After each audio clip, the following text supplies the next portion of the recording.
Figure shows the graph of the polynomial fx is equal to ax square plus bx plus c for which fx is equal to ax square plus bx plus c। आपको यहाँ पर बताना है A B C की value क्या आपकी greater than zero या less than zero किस कैटेगरी को बिलोंग करने वाली है। तो सबसे पहले आपको इतना पता होना चाहिए, हम इसको कंप्लीट सॉल्व नहीं करेंगे।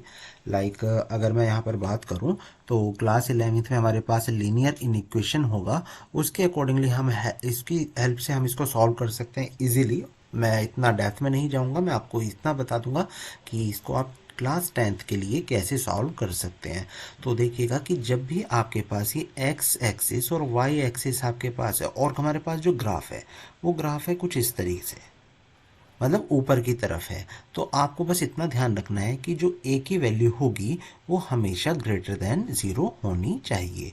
अगर मैं कहता हूँ कि ये आपके पास एक्स और वाई एक्सिस है और हम कुछ इस तरीके से ग्राफ यहाँ पर प्लॉट करते हैं तो यहाँ पर ए की वैल्यू आपकी नेगेटिव होती है, मतलब हम कहेंगे कि वो लेस देन ज़ीरो होगी। तो इस केस के अकॉर्डिंगली मेरे पास जो ए की वैल्यू यहाँ पर देखने के लिए मिल रही है वो ए ऑप्शन में और डी ऑप्शन में देखने के लिए मिल रही है, क्योंकि हमारा जो ग्राफ है वो ऊपर की साइड पर है। इसका मतलब जो हमारा बी और सी ऑप्शन है वो तो करेक्ट हो ही नहीं सकता। अब बात आती है सी की, तो देखिएगा जैसे कि मैं आपको यहाँ पर दिखाता हूँ, ये वाई एक्सिस पर है तो ये हमारा क्या होता है, ये पॉजिटिव हुआ करता है। फिर से मैं इसको दिखाता हूँ, यहाँ पर भी है, तो इसको मैं अगर इस तरह से डिज़ाइन करूँगा तो ये जो मेरा इंटरसेक्टिंग पॉइंट है ये भी हमारा क्या होगा, पॉजिटिव होगा।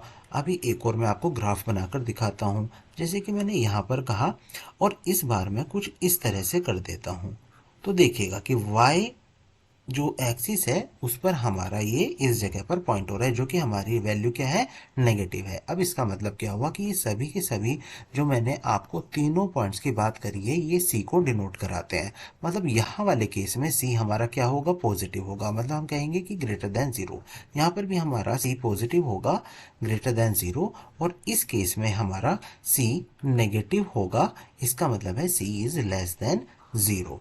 तो देखिए यहाँ पर हमारे पास ये तो आ ही चुका था क्योंकि ये हमारा ग्राफ ऊपर की तरफ है और सी ये देखिएगा पॉइंट आपका इंटरसेक्टिंग पॉइंट है, तो इस पर भी इस केस के अकॉर्डिंगली आप क्या कह देंगे, सी इज ग्रेटर देन ज़ीरो। जबकि यहाँ पर आपका सी क्या है, लेस देन ज़ीरो है, तो ये वाला ऑप्शन भी आपका नहीं हो सकता था।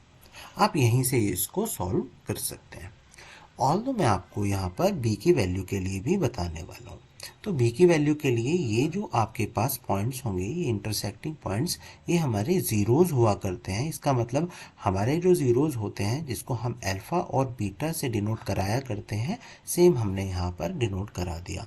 अब मैं कहता हूँ कि alpha plus beta is equal to, ये फॉर्मूला हुआ करता है मेरा minus B divide by A, ये हमारा फॉर्मूला हुआ करता है।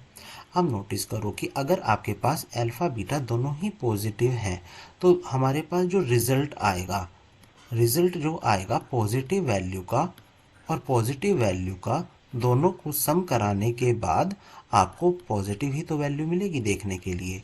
इसका मतलब अगर मैं इसको सॉल्व करूँगा तो इस माइनस बी अपॉन ए हमें क्या मिलेगा, पॉजिटिव मिलने वाला है। और ये हमारा दो केसेस में पॉसिबल है।